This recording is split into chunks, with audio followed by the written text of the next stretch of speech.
I had what was supposed to be at the time a routine bilateral inguinal hernia repair done, and I had a bad outcome from that.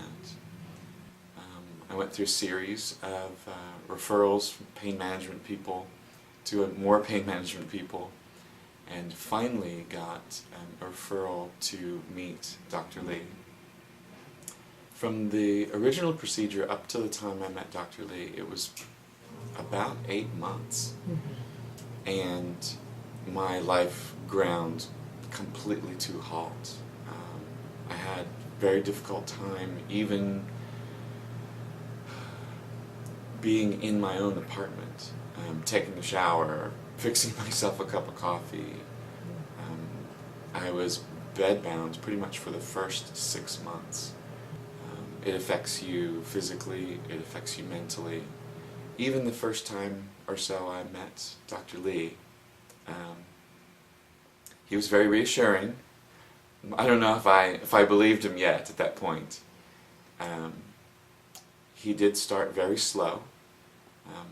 He explained to me very carefully what he was going to do, how it would work, how it would feel, how long the recovery would take, and each time I came to see him, I would draw, literally, on my body the traces of the nerves that were the most painful.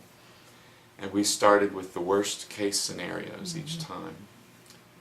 And it was the first real time I had had anything that I had cause to be optimistic about at all, in now, at this point, a full year into this process. Because we had wholly eliminated the most painful part of the three-pronged approach that we were taking. It let me, I live in downtown Dallas, in a high-rise building, and at that point I could go downstairs to the drugstore by myself, I could go to the grocery store by myself, I could go meet a friend for lunch or for dinner. At that point I could also begin to lower some of the pain medications that I was on. The reliance on pain medication was exceptionally high, uncomfortably high. It's not the most pleasurable thing to go through on a daily basis, to be on that significant amount of medication. And the moment I was able to begin to lower it, you begin to feel a little bit better also. I think the next to last procedure he performed, he called it a scar release.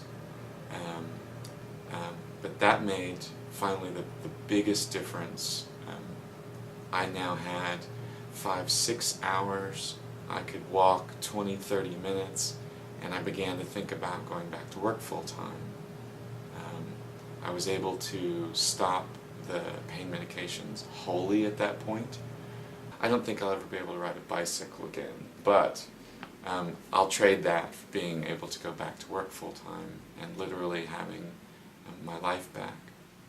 If Dr. Lee didn't think I was a stalker, I would have started to call him every day at that point and tell him he saved my life. It was difficult not to become very emotional when I see him from time to time. I haven't seen him yet today, and I know I will be the moment I do, or even hear his voice. He absolutely has given me my entire life back. Today, I probably feel richer or more aware of every aspect of my life because of it, and so much of it was due to the fact that I finally, after 5 or 6 surgeons, met Dr. Lee, and he was able to do something that everyone else promised they could do, but nobody else could actually deliver on. And he is one of the most genuine human beings you'll ever meet. He's very humble at the fact that this is something he does. He has other patients he's helped in similar ways, and I know he feels glad that he's been able to help me, but to him sometimes it's just part of the confidence he had from the very moment he met me. He said, this is what we're going to do. It's going to take some time. You're going to need some patience. And slowly and surely, everything he said has come true.